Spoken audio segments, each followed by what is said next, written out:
ओम नमो भगवते वासुदेवाय नमः। ओम नमः शिवाय।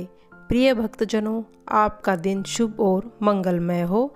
भगवान आपकी सभी मनोकामनाओं को पूर्ण करें। प्रिय भक्तजनों, आज हम सीता माता के नित्य नेम की कथा का श्रवण करेंगे। माता सीता का 12 वर्ष का नियम था कि वे एक बार कथा भगवान राम को सुनाती थी, लेकिन एक बार राम जी को किसी कारण बाहर जाना पड़ा। इस पर माता ने कहा कि अगर आप चले गए तो मैं कहानी किसे सुनाऊंगी। भगवान ने कहा कि आप कुएं की पाल पर जाकर बैठ जाना और वहाँ जो औरतें पानी भरने आएंगी उन्हें अपनी कहानी सुना देना। देवी सीता ने बिल्कुल वैसा ही किया और कुएं के पास जाकर बैठ गई। तभी एक स्त्री आई। उसने रेशम की साड़ी पहन रखी थी और सोने का घड़ा ले रखा था। सीता माता ने उसे देखकर कहा कि बहन, मेरा 12 वर्ष का नित्य नेम सुन लो। लेकिन उस स्त्री ने उसका नियम सुनने से मना कर दिया और वह बिना सुने वहाँ से चली गई। थोड़ी देर बाद उसकी रेशम की जरी की साड़ी फट गई। सोने का घड़ा मिट्टी में बदल गया। यह देखकर उसकी सास को उस पर गुस्सा आ गया और कहा कि यह किस प्रकार हुआ। सास की बात को सुनकर बहू ने सारी बात अपनी सासू माँ को बता दी। अगले दिन ही वही साड़ी और घड़ा लेकर सास उसी कुएं पर गई। माता सीता वहीं पर बैठी हुई थी और औरत को देखकर देवी ने कहा कि आप मेरी कहानी सुन लीजिए। सास ने कहा, एक बार नहीं 4 बार सुनूंगी। माता सीता ने अपना नियम सुनाना शुरू कर दिया। राम आए, लक्ष्मण आए, देश के पुजारी आए, नित्य नेम का नेम लाए। आओ राम बैठो राम तपी, सूरज जियो राम, माखन मिश्री खाओ राम, दूध पतासा पियो राम, सुत के पाल का मोठो राम, शाल दुसाला पोठो राम, शाल दुसाला ओढ़ो राम। जब बोलूँ जब राम ही राम, राम सवारे सब, के खाली घर के अनाज भरेंगे। सारी बातें सुनने के बाद तब सास ने कहा कि बहन, आपकी कहानी तो बहुत अच्छी है। ऐसा कहकर वे अपने घर की ओर चली गई। थोड़े समय के बाद उसकी साड़ी रेशम की जरी की बन गई। जो मिट्टी का घड़ा था वह सोने का बन गया। बहू के पूछने पर सास ने कहा कि बहू, तू दोष लगा के आई थी और मैं दोष उतार कर आई हूँ। सास ने कहा कि वे कोई साधारण स्त्री नहीं है, बल्कि सीता माता थी।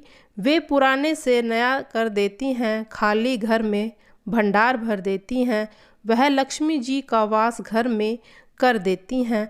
आदमी की जो भी इच्छा हो उसे पूरा कर देती हैं। बहू के कहने पर सास ने वही कहानी उसे सुना दी और ऐसे ही पूरे मोहल्ले में नित्य नेम की कथा चल पड़ी। राम लक्ष्मण जी की कहानी। भगवान श्री राम, लक्ष्मण और सीता जी पिता दशरथ की आज्ञा से वनवास में जाने लगे। रास्ते में सभी तीर्थ, गंगा, यमुना, गोमती नदियों का पितृ तर्पण कर वन के कंदमूल, फल फूल खाते हुए अपना समय व्यतीत करने लगे थे। कार्तिक का महीना आया। एकम के दिन लक्ष्मण जी ने राम जी की आज्ञा से फल फूल लाकर माता सीता को दे दिया। तब माता सीता ने 4 पत्तल परोसी। तब लक्ष्मण जी ने पूछा, भाभी हम तो 3 हैं, फिर 4 कहाँ से और चौथी किसकी परोस रही हो? तब माता सीता ने कहा कि 1 पत्तल इसमें से गौ माता की है।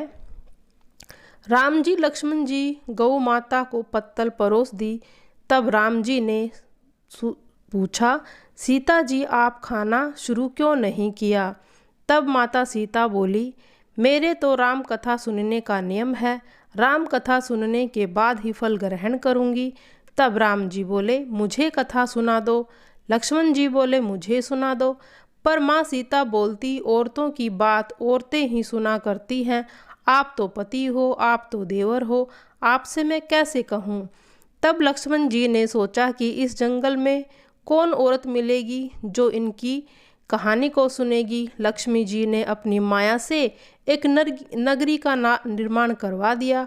उस नगरी में सब सुख सुविधाओं युक्त थी। उस नगरी में सब चीज़ें सोने की थी, इसीलिए नगरी का नाम सोन नगरी रखा था। सभी नगर निवासियों को घमंड हो गया, उस नगरी में कोई गरीब नहीं था। जब सीता जी कुएं पर पानी लेने गई तो पनिहारिनों से राम राम किया, तो कोई बोली कोई नहीं बोली। कोई थोड़ी देर में एक कन्या आई, सीता जी उससे राम राम बोली और कहाँ की बाई राम राम कथा सुनेगी क्या। तब वह बोली, मेरे पास तो घर का काम है। सीता जी ने कहा, मेरे पति राम और मेरे देवर राम लक्ष्मण भूखे हैं। तब लड़की बोली, मेरी माँ मेरा इंतजार कर रही है। वह लड़की वहाँ से जाने लगी। तब माँ सीता क्रोध से भरकर सारी नगरी साधारण हो गई। जब लड़की घर गई तो माँ बोली, ये क्या हुआ। तब लड़की बोली, मेरे को तो पता नहीं, वहाँ पर एक साध्वी बैठी थी, मुझे राम कथा सुनने के लिए बोल रही थी, पर मैंने नहीं सुनी। यदि उसने कुछ किया हो तो पता नहीं। तब उसकी माँ वापस जाकर वहाँ कथा सुनने लगी। लड़की ने वापस जाकर वहाँ कथा सुनने से मना कर दिया। तब उसकी बहू बोली, आपकी आज्ञा हो तो मैं वहाँ जाकर कथा सुनकर आती हूँ। तब बहू कुएं पर गई, पानी भरे और खाली करे। तब सीता जी ने कहा, आपके घर पर कोई काम नहीं है क्या। तब वह बोली, माता जी मैं तो सारा काम करके आई हूँ। तब माता सीता बोली, तू मुझे माँ कहकर बुलाई, यदि तुझे समय हो तो मेरी राम नाम की कहानी सुन लेगी।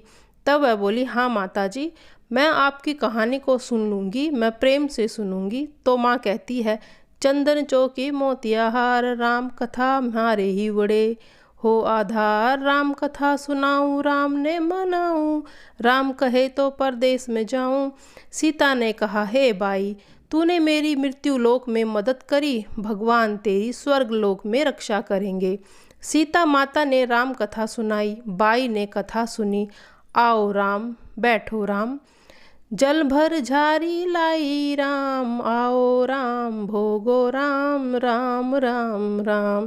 केलारी दातुन राम रान, ठंडा जल भर लाई राम, राम सपाड़ो पधरवा राम, झलियो टोपी लगाई राम, कड़ा किलंगी राई राम, स्वर्ग सिंहासन लाई राम, ताप पर आप बिरजो राम, झालर टिकारी लाई राम, शंख ध्वनि गरगाऊ राम, हिवड़ा हीरे सोवे राम, निखरता मन मोहे राम, स्वर्ण सिंहासन लाई राम, ताप पर करियो लियो राम, माखन मिश्री ल्याई राम, माखन मिश्री आरोगा राम, दूध भर कटोरी लाई राम, मेवा चिरंजी परोसू राम, खाती मीठी चाखू राम, चरखो फरको आरोगो राम, रूच रूच भोग लगायो राम, जो भावे सो ले लियो राम, जल भर झारी ल्याई राम, अब चे आचमन कर लियो राम,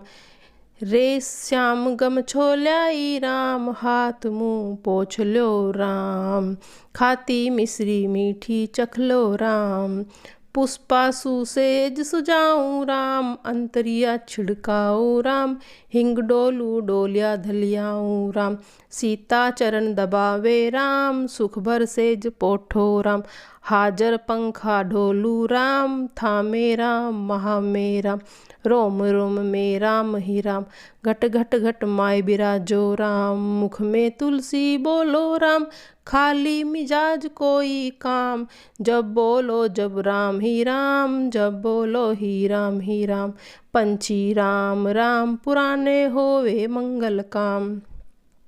राम कथा पूर्ण हुई तो सीता जी ने कहा, ए बाई, तू मेरी राम कथा सुनी, मेरी सहायता की, राम जी लक्ष्मण को जिमाया, भगवान तेरी रक्षा करेंगे, तुझे स्वर्ग का सुख मिलेगा। सीता माता ने उपहार स्वरूप अपने गले का हार दे दिया। जब वह घर गई तो उसे मटके का सोना हो गया। सासू जी ने कहा, ये सब तू कहाँ से लाई? तब सीता से राम कथा सुनी। इसी का फल है माँ जी। सासू जी ने प्रतिदिन राम कथा सुनने लगी। राम पूछा, इसकी उद्यापन विधि भी कैसे करूं? तब सीता माता ने कहा, 7 लड्डू लाना, 1 नारियल लाना, उसके 7 भाग करना, 1 भाग मंदिर में चढ़ाना जिससे मंदिर बनवाने में जितना फल होता है, 1 भाग सरोवर के किनारे गाड़ देना जिसे सरोवर खुदवाने जितना फल मिलता है, 1 भाग भागवत गीता पर चढ़ाना जिसे भागवत गीता पाठ करवाने जितना फल मिलेगा, 1 भाग तुलसी माता पर चढ़ाना जिसे तुलसी विवाह जितना फल मिलेगा, 1 भाग कंवारी कन्या को देना जिससे कन्या विवाह जितना फल मिलेगा, 1 भाग सूरज भगवान को चढ़ाना जिससे 33 करोड़ देवी देवताओं का भोग जितना फल मिलेगा। अब उसने विधि पूर्वक विज्ञापन किया। माता सीता के पास आई। माता, मैंने तो विधि पूर्वक उद्यापन कर दिया है।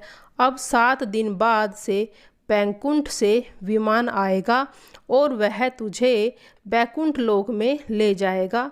गांव के सारे लोग इकट्ठा हो गए। पूछने लगे, अरे भाई, तूने ऐसा कौन सा धर्म पुण्य किया था? गीता भागवत के पाठ के किए बिना ही हमें बताओ। तब बाई ने कहा, मैंने तो माता सीता से प्रतिदिन राम कथा सुनी और नियम से उद्यापन किया। तब समस्त प्राणी राम कथा सुनने की जिद करने लगे। तब बाई राम कथा कहने लगी और सब सारी नगरी सुनने लगे। राम कथा संपूर्ण होते ही समस्त नगरी सोने की हो गई। बाई ने कहा, जो कोई राम कथा सुनेगा उसको मेरे समान ही फल मिलेगा।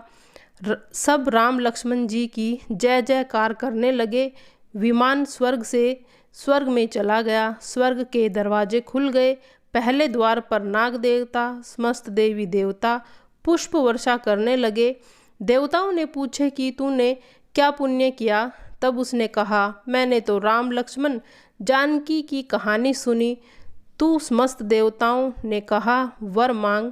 तब उसने कहा, मेरे तो सब सिद्धियां हैं, मुझे यह वर दो, जो भी श्रद्धा व भक्ति से राम कथा, राम लक्ष्मण जानकी की कहानी को सुनेगा उसको मेरे समान ही फल मिले। सभी देवताओं ने पुष्प वर्षा करते हुए तथास्तु कहा। चारों ओर से राम की जय जयकार होने लगी। इस तरह से माता सीता के नित्य नेम की कथा सुनी। प्रिय भक्तजनों, कहते हैं माता सीता के नित्य नेम की कथा सुनने से घर के अन्न धन के भंडार भरे रहते हैं और बैकुंठ में निवास होता है।